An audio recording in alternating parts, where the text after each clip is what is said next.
ನಮಸ್ತೆ. ಸಿನಿಮಾ ಪ್ಯಾರಡೈಸೋ ಕಾರ್ಯಕ್ರಮಕ್ಕೆ ಸ್ವಾಗತ. ನಾನು ನಿಮ್ಮ ಬಿ ಗಣಪತಿ.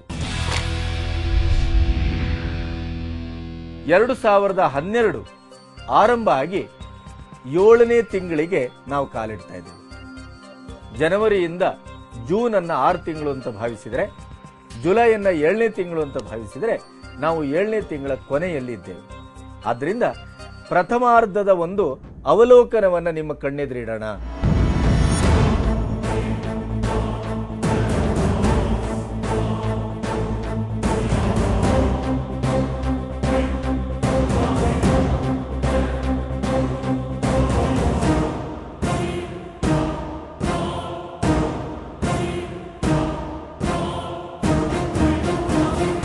ಎರಡು 2012 6 ಅಲ್ಲ 7 ತಿಂಗಳ ಅಂತ ನಾನು ಇಟ್ಕೊಂಡಿದ್ದೇನೆ, ಜುಲೈವರೆಗೆ.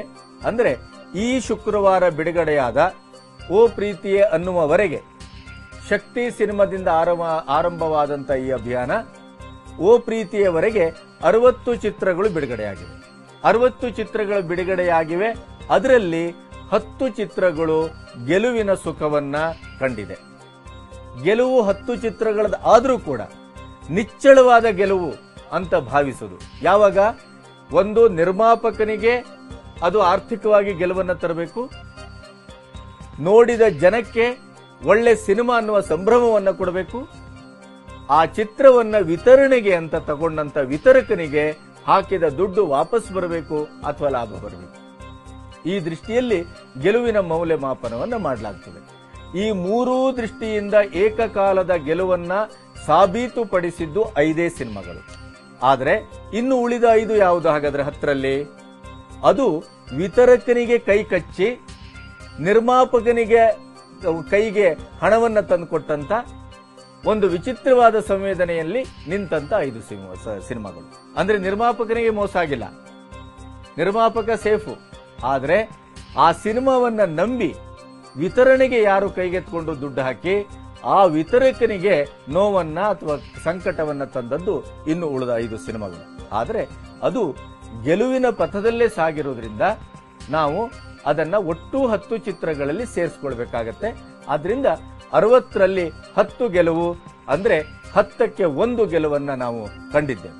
ನಿಮ್ಮ ಕಣ್ಣೆದುರು ಒಂದು ಸಣ್ಣ ನೋಟವನ್ನ ಈ ಬಿಡುಗಡೆಯಾದ ಸಿನಿಮಾದ ಬಗ್ಗೆ ಹರಿಸುವುದಾದ್ರೆ ನಿಮಗೆ ಅದು ಸುಮ್ಮನೆ ನಿಮ್ಮ ಗಮನಕ್ಕಿರಲಿ ಅಂತ ನೋಡಿ. ಶಕ್ತಿ, ರಾಣಾ ಪ್ರತಾಪ್ ಜನವರಿಯಲ್ಲೇ ಅವರು ಶಕ್ತಿ ದೇವತೆಯಾಗಿ ರಾಮುಗೂ ಮತ್ತು ಕನ್ನಡ ಚಿತ್ರರಂಗಕ್ಕೂ ಸಂದದ್ದು ಶಕ್ತಿ.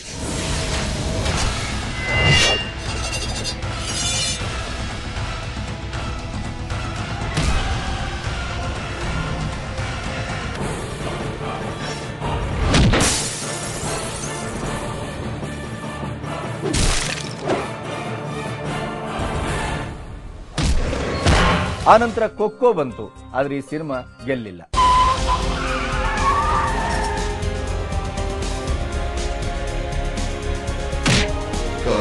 ಆನಂತರ ಸಿದ್ಲಿಂಗು. ಇಡೀ ಸಿನಿಮಾದಲ್ಲಿ ರಮ್ಯಾ ಮತ್ತು ಯೋಗಿಯ ಅಪರೂಪದ ಅಭಿನಯ ಇತ್ತು. ಇದು ಆದ್ರೆ ಕಮರ್ಷಿಯಲಿ ಅಷ್ಟರ ಮಟ್ಟಿಗೆ ಸಕ್ಸಸ್ ಅನ್ನ ದಾಖಲಿಸದೇ ಇದ್ರು ಅರ್ಥಪೂರ್ಣವಾದಂತ ಸಿನಿಮಾ ಅನ್ನುವಂತ ಮಾತಿಗೆ ಈಡಾಯ್ತು. ನಂಗೆ ನಿಮ್ ಕಾರು ಮತ್ತೆ ನಿಮ್ ಇಷ್ಟ.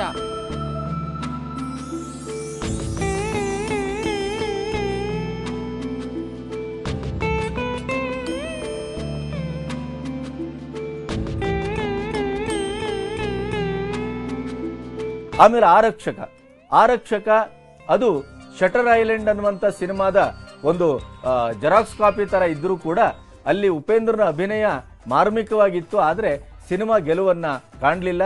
ಅದು ಒಂದು ಕೆಟ್ಟ ಸಿನಿಮಾವಾಗಿ ಸೋಲನ್ನ ಕಂಡಿತ್ತು. ನನ್ನ ಮಕ್ಕಳ ಗಂಡಸ್ರ ನೀವು ಮಿಸ್ಸೇ ಇದ್ದರೆ 70ರಲ್ಲೂ ಎದ್ ಬಂದ್ರಲ್ಲೋ ಅಣ್ಣ ಹಜಾರೆ. ಕೋಟಿ ಕೋಟಿ ನಾ ಯಾರೋ ಲೂಟಿ ಮಾಡ್ತಿತ್ತು, 3 ಕೋಟಿ ತರ ಮುಚ್ಕೊಂಡು ಕುಂತ್ರಲ್ಲೋ.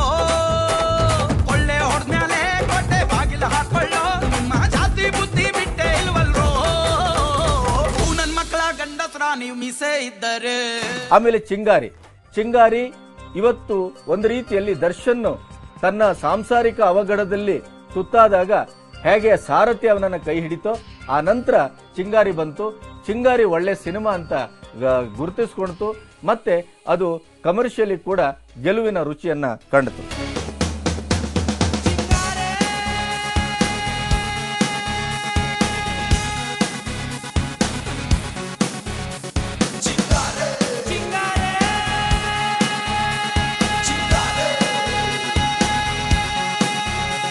ಆಮೇಲೆ AK-56 ಆ ನಾಯಕನ ಒಂದು ರೀತಿಯ ಪಾರ್ಶ್ವ ನಿರ್ಮಾಣದ ಚಿತ್ರ. ಓಂ ಪ್ರಕಾಶ್ ರಾವ್ ಅದ್ದೂರಿಯಾಗಿ ಮಾಡಿದಂಥ ಸಿನಿಮಾ. ಒಂದು ಫೈಟಿಗೆ 1 ಕೋಟಿ ರೂಪಾಯಿಯನ್ನು ಖರ್ಚು ಮಾಡಿಯೂ ಕೂಡ AK-56 ಜನಮನವನ್ನ ಸೆಳೆಯುವಲ್ಲಿ ಎಲ್ಲೋ ಒಂದು ಕಡೆ ಆಕರ್ಷಕವಾದಂಥ ಹೆಜ್ಜೆಯನ್ನ ಊರ್ಲಿಲ್ಲ.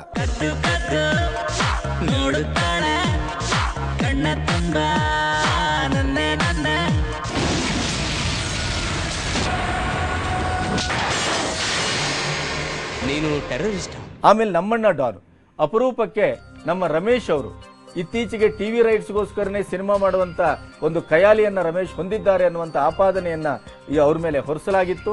ನಮ್ಮಣ್ಣ ಡಾನ್ ನಲ್ಲಿ ಅದನ್ನ ಮೊದಲ ಬಾರಿಗೆ ಮೀರಿ ಒಳ್ಳೆಯ ಕಥೆ, ಒಳ್ಳೆಯ ಕಥನಗಾರಿಕೆ ಮತ್ತೆ ಅದರ ಸಸ್ಪೆನ್ಸ್ ಅನ್ನ ಕೊನೆಯವರೆಗೂ ಉಳಿಸ್ಕೊಂಡು ಅವರು ಮಾಡಿದಂತ ಒಂದು ಅಭಿನಯ, ಆ ನಿರ್ದೇಶನ ಎಲ್ಲವೂ ಸೇರಿ ನಮ್ಮಣ್ಣ ಡಾನು ಒಂದು ಒಳ್ಳೆಯ ಸಿನಿಮಾ ಅನ್ನುವಂತ ಹೆಗ್ಗಳಿಕೆಯನ್ನ ಪಡ್ಕೊಡ್ತು.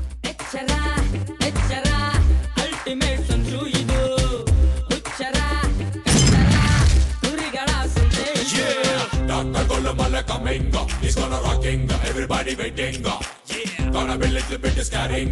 He's gonna trapping right now, missing. Want to have some a little bit of body. Everybody gonna move your body. ಆಮೇಲೆ ಗವಿಪುರ ಬಂತು, ಭಕ್ತಿ ಶಂಕರ ಬಂತು. ಅದರ ನಂತರ ಬಂದದ್ದು ಲಕ್ಕಿ ಸಿನಿಮಾ. ರಾಧಿಕಾ ಕುಮಾರಸ್ವಾಮಿ ಅವರ ನಿರ್ಮಾಣ, ಯಶ್ ಮತ್ತು ರಮ್ಯಾ ಅವರ ಅದ್ಭುತ ಒಂದು ಜೋಡಿ. ಅದರಲ್ಲಿ ನಮಗೆ ಒಳ್ಳೆಯ ಹಾಡು ಇತ್ತು, ಮತ್ತೆ ಒಳ್ಳೆಯ ಸಂಭಾಷಣೆ ಇತ್ತು. ಆದರೆ ಎಲ್ಲದಕ್ಕಿಂತ ಮುಖ್ಯವಾಗಿ ಯಶ್ ಅವರ ಆ ಗಡ್ಡದ ಶೇಪ್ ಇಂದ ಹಿಡಿದು, ಅವರ ರೂಪದಿಂದ ಹಿಡಿದು, ಡಾನ್ಸ್ ಇಂದ ಹಿಡಿದು ಎಲ್ಲವೂ ಸಮ್ಮಿಶ್ರವಾಗಿ ಲಕ್ಕಿ ಗೆಲುವಿನ ಸಿನಿಮಾ ಆಗಿ ದಾಖಲಾಯಿತು.